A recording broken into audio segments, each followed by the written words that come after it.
Hey, good morning. I'm Dr. Stites, Chief Medical Officer here at the University of Kansas Health System. Welcome back to Open Mics with Dr. Stites. And what day is it? It's Red Wednesday. We're here with our monthly edition today, though, of Show Me the Science. As we grow older, a little less energy is to be expected. But age and exhaustion should not go hand in hand. In fact, feeling fatigued should not be dismissed as a sign of just old age. Today, we're drawing the line between a little tired and fatigued, and learning how to fight fatigue before it makes you frail. But first, it is Red Wednesday. Let's send it out to Alexis Del Cid with some special guests. Good morning, Alexis. Good morning, and the head of the Redcoaters, Don Lehman, just came up. First of all, let me show you the flag. Amazing Super Bowl champions. Awesome. And then Don gave quite a gift to Tammy, Peterman, and Rachel Pepper. Show us the bling. Isn't this so fun? It's great. Just for a minute, it's kind of fun to have it on. So what a nice thing for this wonderful red coat leader we have here. Wait. Dr. Stites wants you to hold it up like a woman that just got engaged. Here you go. No, I want the ring. Gorgeous. So fun. Dr. Stites is very, very jealous. Well, he can come on out if he wants. Okay, if he wants to leave the set, that will probably give Jill a medical emergency. I think you should stay in the set. We'll figure something out here. Okay. We are here outside the health system. Such an incredible morning. It is Red Wednesday. We're all expecting a very special guest. We're expecting Clark Hunt to join us at any moment. But first, I want to talk to Tammy Peterman about how special this partnership is between the Kansas City Chiefs and the University of Kansas Health System. Great question, and really what we know is the relationship we have with the Chiefs is far more than a sponsorship or a vendor. We're truly partners. You know that our physicians take care of the Chiefs, and that's so very important, of course. We just know that this relationship has grown over time, and it's developed into this really strong partnership and friendship.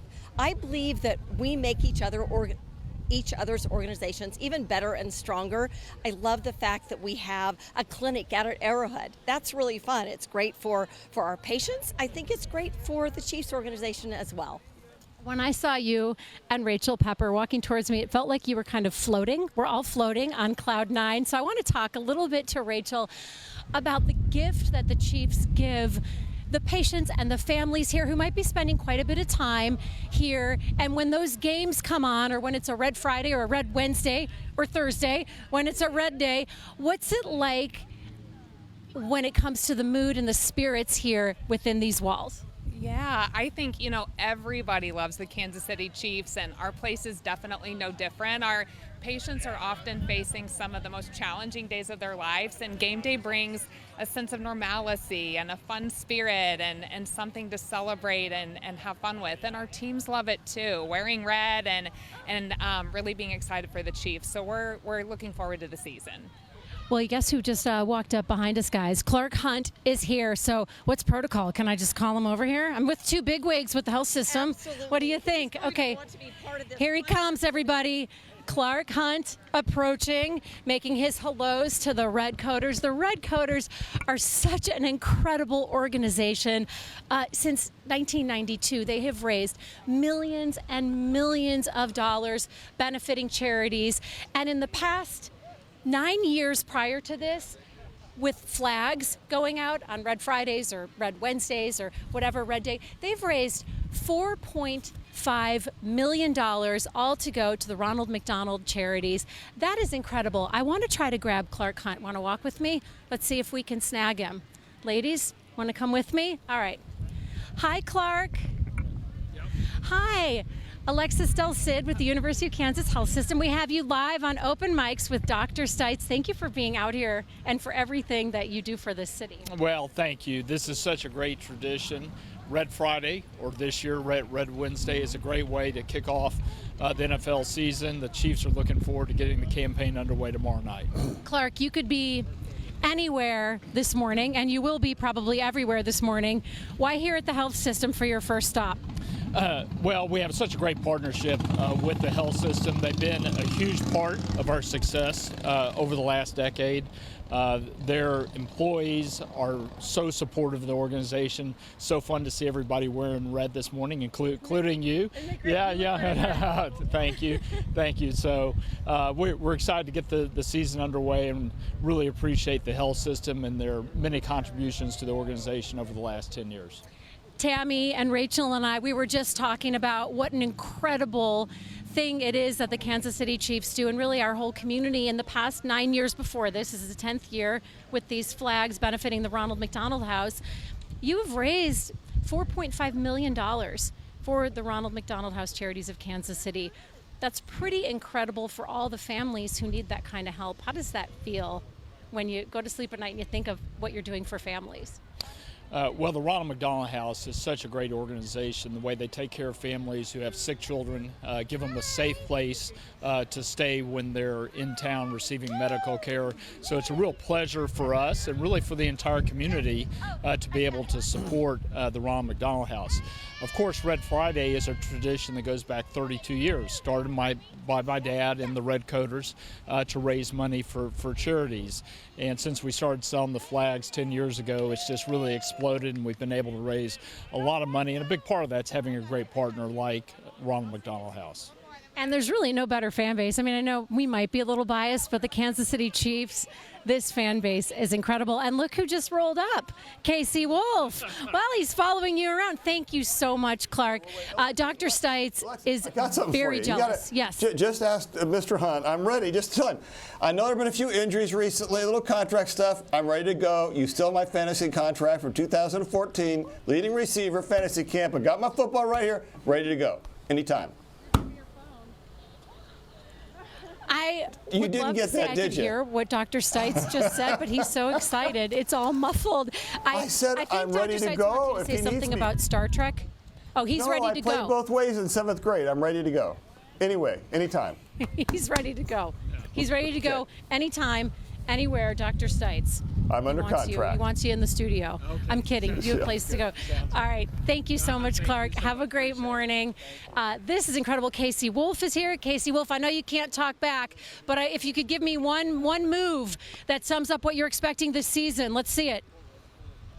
There we go. He looks good. He needs to work on his dancing shoes a little bit, but he's good. He might. Dr. Stites, I'm going to send it back to you in the studio. All right. It reminded me of that old spiritual. You got to be ready to put on your football shoes. I think it may have been Long White Road, but we can modify it on Red Wednesday. All right. Well, thank you, and we'll welcome you back to the studio in just a little bit, Alexis. Have a great time out there. And remember, how about those Chiefs? Hey, we're talking today, though, about fatigue in older adults. How's that for a transition to go from Chiefs into this one? And joining me today are doctors Jessica Calendar-Rich and Christian Sinclair. Both specialize in hospice and palliative care. Dr. Calendar-Rich is also specialty trained in geriatric medicine. Dr. Sinclair works closely with patients at the KU Cancer Center. Team, thank you guys both for being here. Yeah, thanks for having us. All right, let's start with a study from 2008 published in the Journal of the American Geriatric Society titled Frailty Predicts Mortality in Older Adults. This is a prospective cohort study, meaning that researchers gathered baseline data on a group of people and then followed them over time. When you commit to a study like this, you got to commit to a lot of years to really get some meaningful information. And that's what this study did. They followed 492 people over 10 years. Researchers asked each person a specific question. Do you feel tired most of the time? 10 years on, 59% of the people who said yes had died, compared to 38% of people who said they did not feel tired most of the time. Or another way to phrase it, people who were tired at baseline were 21% more likely to die within 10 years. So what does that mean? Let's have a question for both of you. Do you guys ask patients if they feel tired all the time? Yes, absolutely. In our palliative care clinics, it is one of our standard questions that we ask people to rate their fatigue, to just even give us a understanding of in their life compared to what they've done in the past. Do they feel more tired during the day than they usually do? And honestly, I look at fatigue, much like I look at a blood pressure, heart rate, respiratory rate, oxygen saturation, it's a vital sign. It really is a way for us to tell, is your whole body working together to kind of pull off the normal things that you want to do every day? Yeah, that sounds like a really important, and I can see how that could lead to some bad outcomes. So being tired all the time, is that something you quiz your patients about? Absolutely. That's part of what we do is our screening for frailty, is our screening for mobility, and how well people are getting through the day and moving around. And so we certainly ask that question. So what does it mean when they say they're tired all the time? I mean, a lot of patients say, oh, I'm just so tired, but tell me about the difference here. What does it indicate? Yeah, so being fatigued or being tired all the time certainly can indicate that someone has an underlying medical condition. That's possible, right? And so certainly we would want to do a workup to be sure that there's not something physical that is easily fixable or easily reversible that can be found and treated.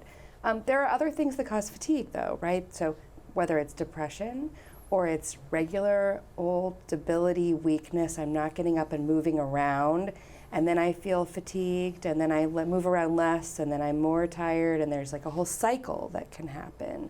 And so there are lots of things, there's no one thing, and that's I think why fatigue is often seen as this big nebulous, like I don't know what to do with this symptom, and it truly is something that can lead you down numerous paths of diagnostics. So Dr. Sinclair, is this depression, is this illness, is this lack of motivation? What is it? What does it mean to say, gosh, I'm just fatigued all the time? Yeah, when I hear that from patients, I immediately begin to be curious because I don't always understand what fatigue means to them. It may mean to someone they usually walk 2 miles with their partner and their dog every day, but now they're only walking 1 mile. So is it really about physical exertion, like I'm fatigued, I can't do things like I used to be able to do, so they don't have the stamina, but they feel interested, they want to do stuff, they are doing stuff, they just don't have the stamina to keep up anymore? Or is it I just don't have that inertia, that willingness to do stuff because I can't find the energy to even get up and do things? So I start to inquire about fatigue to really tell me more. What does that look like in a day? What are you doing now that you weren't doing a year ago or 6 months ago? So one of the things is trying to figure out how long they've been fatigued. It's such a nebulous symptom. Sometimes they have it for quite some time that they don't really pick up on until someone says, hey, you've got to go in. You are way more tired than you've been before. So Dr. Condrich, what do you do when people say, I'm really fatigued? How do you determine the underlying cause of that? And because clearly if it's linked with mortality, and clearly from the study it is, what are we going to do to figure out what the cause is? We might do some tests to look at some different hormone levels, look at the thyroid, look at some vitamin levels to really try to dig in. We might see if there are other associated symptoms. So is there fatigue, and there's also weight loss, fatigue, and there's also lots of falls that are happening. Fatigue, and there's also other associated symptoms, be they fevers, night sweats, things like that, that would lead us down a different pathway of trying to identify a cause. And then in addition to that, we want to talk, as Dr. Sinclair said, about what is different about this? Why is this different? When did it become different? And what's sort of the trajectory? Is it getting better, worse? Are different days, different levels of fatigue? And what sort of connects those things together? Right, so connect the dots between fatigue and frailty, because clearly there's a relationship that study found. Yeah, there is a huge relationship. So actually when we think about fatigue, there are lots of different ways to think about frailty. I want to say first, there are many different scales that are used.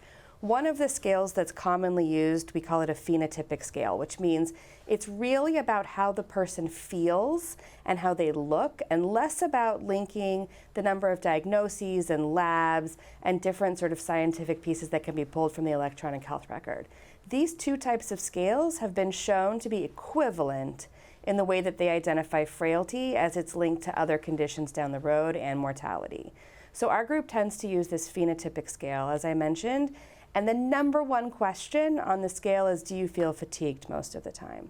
And there are only 5 questions, and scoring 3 or more on this scale actually is diagnostic of fatigue by this scale. And so, even just saying, yes, I feel tired most of the time is like a red flag that goes off in my head about, okay, so what happens next? Because if we feel tired, many of us are less likely to get up and go on that 2-mile walk that we used to go on, or to go hang out with our friends, or to go do all of the things. And the less we get out and do all of those things, the less our body is moving. And as I've said on these shows many times before, movement is medicine, right? So the more tired we are, the less we move. The less we move, the more likely we are to get weaker and develop sarcopenia or some deterioration of the muscles, which then leads to falls and then leads to less movement. And it creates this whole cycle in which really frailty just continues to blossom and grow.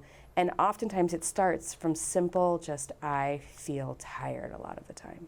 You know, it seems like you're saying exercise is a big part of the prescription. If somebody says, I'm a little worried, or if you're concerned about somebody going from that connection of fatigue to frailty. So it's movement. Yep, exercise, whether it's walking, whether it's lifting weights, or doing whatever feels good for your body, it's all about moving. I will say it's also about socializing. So really my recommendation tends to be go on a walk with your friends, or go out and go to a restaurant with your friends where you are together, but you also are getting out and about and moving your body. So Dr. Sinclair, we hear a lot about how we need to keep exercising our brain as we get older.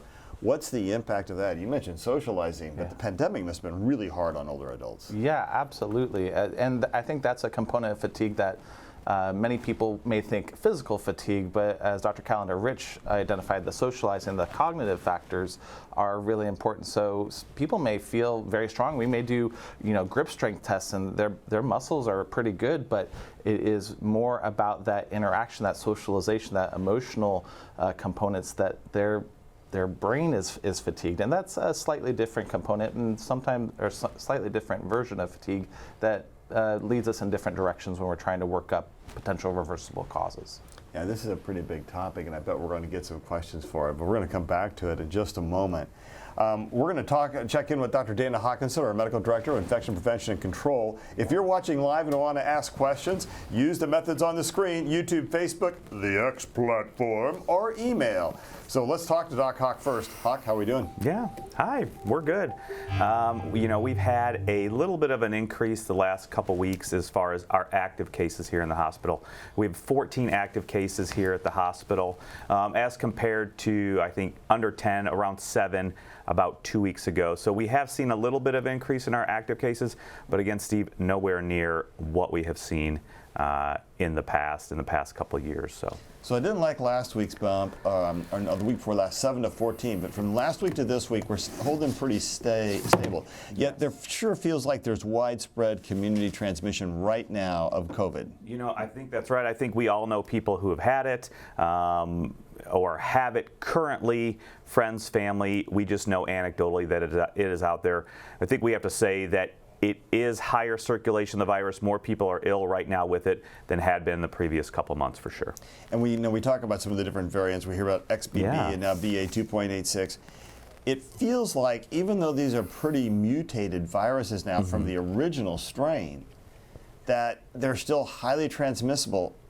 Maybe they're not quite as pathogenic. I don't know. What do you think? Yeah, no, I think that's right. And I think my hypothesis is, based on what we have seen with other variants in the past, is that really the type of disease, the severity of disease of these variants is not going to differ anything than we saw. Now, obviously, we know that Delta maybe had a preponderance or a propensity to cause a little bit more higher severity of disease, just a little bit risk of severe disease. But compared to all the other variants, and I think all the other variants really have the same risk of severe disease and hospitalizations. But that is good news, unless there's a fundamental change in the virus properties, the genes that maybe help reduce our immune response, maybe other genes that cause it just to be more virulent and cause severe disease. Really, a lot of what we're talking about are changes in the spike protein. So I think overall what we have seen throughout these variants is that the vaccine continues to work and produce some neutralizing antibodies for a short period of time, which does help to reduce your ability to get infected. That wanes after about 3 to 4 weeks for most things, but you still develop a good T cell response, which is most important for helping protect against hospitalization and severe disease. And there's just a new article out that I saw that Moderna just announced that their current newest vaccine, which is not available just yet, does work against this new variant as well. So that is good news. They said that there was an 8-fold higher neutralizing antibody response that was done with this new vaccine. Again, that is good for maybe the first 3 or 4 weeks where it can help reduce your chance of infection. But again, we still have those T cell areas that are recognized on the spike protein to help reduce our risk of severe disease and hospitalization. Overall, I think it's good news, and we will continue to evaluate if there are any other fundamental changes in the virus, but it really doesn't look like it at this point. You know, I think you made so many good points with that, and we know that this BA 2.86 doesn't look like it's going to be a game changer. May have a little bit of a harder time infecting cells. There's just little differences between all of them, and I love the information coming out about Moderna's shot, saying, hey, look, it is going to be effective. I think that's going to be great. So I'm still planning on getting my monovalent booster this fall. How about you? Yeah, absolutely. I think if you received your last booster last fall, then it would be a good time to get it when it is available to help protect you through the respiratory viral season, to help reduce your risk of severe disease and hospitalization. And was also reading just another preprint that looks like even those people that did have a booster last fall, they still do have some neutralizing antibodies to this newest variant. But again, I think it is important to get that booster when it is available, especially if you're highest risk. In addition, just have a plan now if you are infected. Test early. If you're at high risk for hospitalization and severe disease, get on Paxlovid. That still has very good activity towards these variants, so it will help reduce your risk of hospitalization even more. And so I think this is all good news so far. We do have ways to protect ourselves and reduce your chance of severe illness. You know, and some people are starting masking, and I know I was on a plane flight this last weekend. Yeah. I wore my mask. And then when I went to church with my sister, a lot of people in that congregation back masking again, older congregation, and you think, gosh, I think you got to have a mask and be a little safer. And so I'm going to turn to our guests here for just a moment and say, what are you guys saying to folks out there in the nursing homes or in other places? Time to get vaccinated as soon as it's available? Yeah. In the cancer center, it's working with our oncologists and making sure that it fits with treatment plans, but yeah, advocating. And what about the RSV vaccine? What are you thinking with that? Absolutely. You know, I think these vaccines are tested, they are out there, and we need to do everything we can to protect people that are at higher risk. Yeah, I think it makes, I know in my clinic, and I take a lot of people with chronic disease or lung transplant, like, okay, let's line it up. You know, we had Dr. Poland on the program a few weeks ago, and he's like, separate your influenza and your RSV vaccine around 2 weeks. So I'm doing the same. Separate your vaccine, but go ahead, let's get started. If you can get access, whichever one, let's get started. And over the next 6 weeks, you can get all three and be ready to go. Yeah. But still, I think, Hawk, the recommendation is, if you've had COVID recently, wait 3 months before you get the new monovalent vaccination. Yeah, and I was just going to say that too. With everybody that we know has been having it, we've heard stories. I have been recommending, well, you can probably wait 3 months to get your booster, and so that will give you even maybe more protection through those later winter months as well, especially against infection, which I think overall is good news as well. But I think you're spot on, Steve. All right, I see that Alexis Del Cid is back in the studio. She's still the lady in red. Okay, I guess it's time for some questions, but Alexis, here's my big one. Okay. If you see Clark again, you have to tell him, I'm still under contract from Fantasy Camp. I can help him if that comes up. Is that what you were trying to tell me? That's what I was trying to tell you. You were so excited. You reached peak frenzy in my earpiece, and all I could hear was this muffled kind of frenzied yelling, and I figured it was you were in a Chiefs trance, really. Yeah, it's what it is. It's true. And come game day, I'll be worthless until the game starts. You know, I would recommend, you know, you step in for Chris Jones while they're doing the contract negotiations right now. Okay, again, they got a spot open. Two-way athlete in 7th grade. I can play both sides of the line. Yeah. Can I say don't quit your day job when you're the CMO of the University of Kansas Health System? Sure. But we do know you can sing. No, I've got some. Or not. I have some really great questions coming in, and there's one from Yen Liang, who wants to know if kidney problems can lead to fatigue. Oh, wow. Okay, guys, who wants to field that one? JKR. Oh, I'm not supposed to use your, too bad. JKR. I've been in for like 20 years. Yesterday I told them that no one ever calls me Jessica. I don't even respond to it. It's all JKR. It's too many names, too many syllables. Kidney problems can contribute to fatigue, absolutely. I mean, any kind of underlying chronic illness, really, whether it's heart or lung or cancer, or any of the things can contribute to fatigue. There are still things we can do to help overcome some measures of that fatigue, and it's still important to really work towards doing the things we've mentioned, like movement and engaging with socialization, things like that. It is not all subjective, though. Like, I want to be clear. Like, there is real, actual fatigue from some of these diseases. Chronic disease can do that, but we can try to minimize it.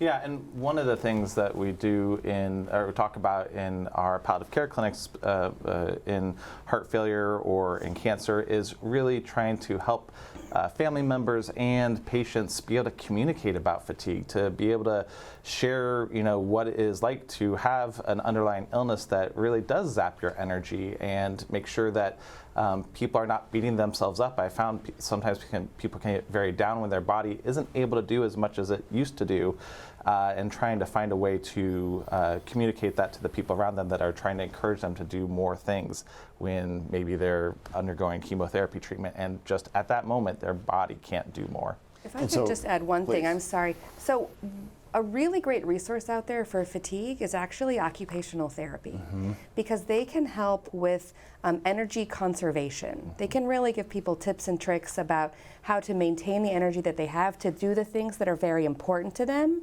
and perhaps sort of prioritize those things over things that might be less contributory to someone's quality of life. So, one thing, Dr. Sinclair, just to think about, and I mean, you use the word palliative care. I think it's important for our audience to understand that palliative care doesn't always mean end-of-life care. No. It can mean I'm trying to help you with your symptoms. Sure, absolutely. In our clinics, we are seeing people within a few weeks of a cancer diagnosis or a recent diagnosis of heart failure. So we are seeing them from the beginning of a serious illness to help them live the best life they can, to help make sure that they are tolerating the treatment, that if the treatment's giving them fatigue, that they have the right support to get through that. Like at the University of Kansas, we have Turning Points, we have the Landon Center. They have things like Tai Chi, and you know better for the Landon Center. What other programs are there? Yeah, lots of different classes that are out there. So there are support groups and caregiver support groups, which is really important. But then there are exercise programs. They're starting a new Tai Chi class. There's chair yoga. There are all kinds of things. And not only are they getting you out and moving, but they're doing it in groups. And if you can't get out for some reason, they're all offered virtually as well. Tai Chi, maybe they'll get me into football shape. Okay, Alexis. You're not giving up your dream. No one should give up their dreams. Jeremy wants to know, do you find that patients are more likely to say they're feeling fatigued frequently if they're around a lot of other folks who also say they're fatigued? That's a great question. Yeah, it's one of the reasons that I do appreciate when patients bring in family members to their visits to share a couple of different views, because the patient knows their own body, but it is important to get that input from people that see them and know what they've been able to do in the past, and be able to give some contrast that helps us better understand a person. Yeah. And you do want to be around people that motivate you to be the best that you can be. And I think that's true really in all stages and phases in our lives. I tell my teenagers that. And so my wife tells me that all the time. She is my best motivator. Get out of bed, let's get to work. And so it's not that other people are necessarily causing you to be more fatigued if they're fatigued, but you really do want to focus on spending that time with people that are going to help lift you up. So I have a question from Lynn, and this goes along with what Dr. Calendar-Rich was saying. You had said it's not subjective. So Lynn wants to know, how do you measure fatigue? So I may have misspoken. Fatigue is subjective. It's really about how you feel. So it's not actually measured in a specific way unless you're saying, gosh, I used to do this thing and now I don't do this other thing. So it's really about how you feel, and actually that's really important, because how you feel and how tired you feel is what prevents you or contributes to you not doing things or doing other things. And I think, with the presence of activity trackers and our watches and our phones, that is something I will usually go to with patients to say, hey, I see that watch on your phone. Let's, if you wouldn't mind, let's look at, what are your steps recently? Yep. And sharing that really can give us a little bit more data in trying to understand the difference that someone's had in their fatigue. The other thing that activity trackers do is help track sleep. And so sometimes we may do a workup, make sure they're up to date on their cancer screenings, do some labs for some very common causes of fatigue, and find nothing. But we don't always ask about sleep. And if we miss asking about sleep, we may miss a really prime cause of fatigue. Alexis. That goes with Paula's question, because Paula wants to know, and I would imagine getting more sleep is a big answer for this, but are there any other treatments for fatigue, like something specific that could boost energy, like a shot or a pill or something in your diet? A shot or a pill? I would make a whole lot of money. That would be great. Well, and actually I think the opposite is, I think we have to be careful, because sometimes, especially as we get older, if people haven't been careful on what they're prescribing us or the dose, the drugs themselves can help cause fatigue. Yeah, so we spend a lot of time in geriatrics and also in other specialties, including palliative care, really looking at all of the medicines that someone is on and making sure that in that stage of someone's life, in that phase of how they are, and not based on age, by the way, based on their actual function and goals and what matters to them, really, is each medication serving them right now? And do any of those medications potentially have an adverse effect that could be causing more trouble than it's helping? And that certainly is true with fatigue. It's also true with other things like falls and the cognitive fatigue or potential memory problems that Dr. Sinclair mentioned earlier. Really, we want to dig into how each medicine is helping, and are they interacting in ways that perhaps all of the physicians and providers that may have prescribed them were doing it for the right reasons at that time, and they just need another second look. Yeah. And in cancer-related fatigue, sometimes we do go to medicines, like we might occasionally use medicines like dexamethasone or steroids for brief periods to help get through treatment-related fatigue or cancer-related fatigue, but they are not medicines that are meant for long-term. They're meant for very short periods and very specific circumstances related to disease and to treatment. And caffeine in the long run, not really great for fatigue. I mean, I think that much of the benefit is right there in our heads. Mm-hmm. Yeah, and I think we have to be careful with some of the side effects and other things, especially as we get older. Yeah. Alexis. So Grace wants to know if fatigue could be a sign of an autoimmune disease. I mean, the easy answer is yes. Fatigue could be a sign of a lot of different diseases, and certainly an autoimmune disease is a relatively, I don't want to say common, but not uncommon reason that we would find that. So it would certainly be part of the workup once we had worked through some of the more common causes. In hoc, I think fatigue's often a part of chronic infection. Yeah, absolutely. Again, fatigue can be a general symptom of different things. So infection is one of them, chronic infection for sure. Autoimmune. It is not pathognomonic for one disease state, but can be a symptom of several different disease states. So it's important to understand, listen to what all the symptoms are, including the fatigue, and then do the proper evaluation, and whether that's physical exam, laboratory, and again, just listening to that patient and understanding what else besides fatigue. But certainly fatigue can be a part of many different disease entities. It's like saying shortness of breath. Shortness of breath can be from heart disease, lung disease, anxiety, or mental health. It can be part of neuromuscular disease. There's a lot of things that can make you feel short of breath. The reality is fatigue is a symptom. Our job is to figure out why you got it. Alexis. I actually have a question. Is it harmful in any way to push through fatigue? Like, if you can if you're feeling awful and fatigued, but you force yourself to go to the gym, is that actually bad because you're ignoring a sign that you should be resting? That is a great question, one that we field often in our clinics, and often it is that push and pull between a patient and a family member or caregiver who is wanting to advocate for them, and the patient wanting to advocate and push through themselves. I think it is very It's really case dependent. There are times where it is important to acknowledge, especially if it's due to an underlying disease, that fatigue is just a key component of it, and understand how to adapt and live with fatigue. But there are other times where it is important to set small goals and try and see, hey, can I turn 2,000 steps into 2,500 steps? And if I could push through it and turn 2,000 into 2,500 steps, well, then maybe I can get to 3,000. So we like to talk about small achievable goals as a way to try to see, is pushing through it a helpful thing, and not get into like a boom bust cycle where you say, I'm just gonna cut down all the trees in my yard today because of the storm, and then you end up hurting yourself because your body's just not ready for that.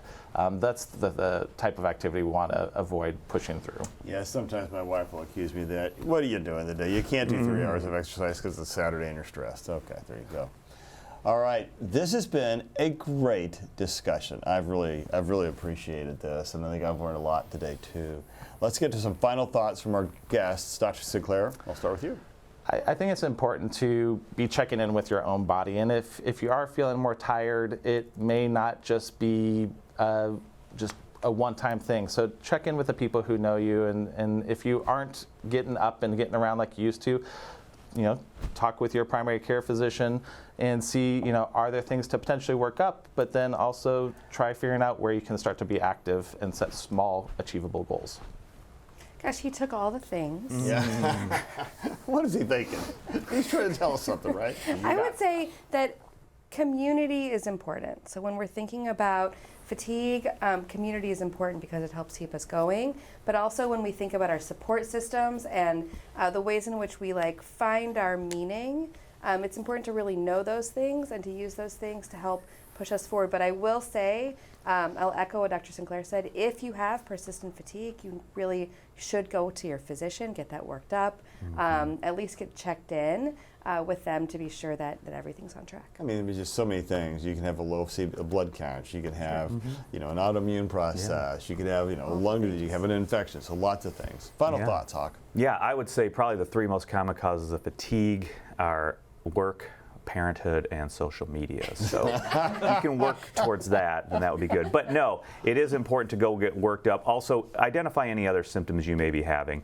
And then on the part of infections, so acute infections, COVID-19, RSV, influenza, these vaccines are coming out. We know that they do provide good protection and reduce your risk of hospitalization and severe disease. Vitally important to speak with your healthcare professionals, your healthcare team, and get vaccinated in the next few weeks when these vaccines are available. And I believe RSV vaccine is available at some places right now. It's a good idea to go get that, especially if you are dealing with little children, because most of the time it's probably those little children who are getting it at schools or other daycare settings and bringing it home to you. So it's vitally important to get that RSV vaccine starting now, and then when influenza and the COVID vaccine is available, get that as well. Alexis, do you have a final thought today? You look great in red. You've been out there with Clark hunting the Chiefs, and remember, if you see him, remind him that I do have a contract left over from fantasy camp in 2014. I am so psyched for tomorrow. Just excited for the kickoff of the Chiefs' first game of the season. And I really loved what we were talking about outside, about how the Chiefs can bring such bliss and such joy to so many people, including the families and the patients here in the health system. It just is such a mood booster, and we're so lucky. We are lucky. I was thinking about that myself. Very lucky. I often have fatigue after a Chiefs loss, but fortunately that's not been a problem since Patrick Mahomes came to Kansas. Actually, Andy Reid came to Kansas City. I think one of the most important things in life is to find joy. And I think joy helps treat fatigue and a lot of things. And for me, Chiefs football, as you can obviously tell, Star Trek, live long and prosper. There's a little logic there. No pun intended. Yeah, it was. But joy helps us in so many ways. And when we think about the things that bring us joy in life, the more of those we find, the less fatigued we can be. Hey, thanks again to all of our guests. Remember that we always talk about in this program, that combination of faith, hope, and science, it brings us joy. Go Chiefs.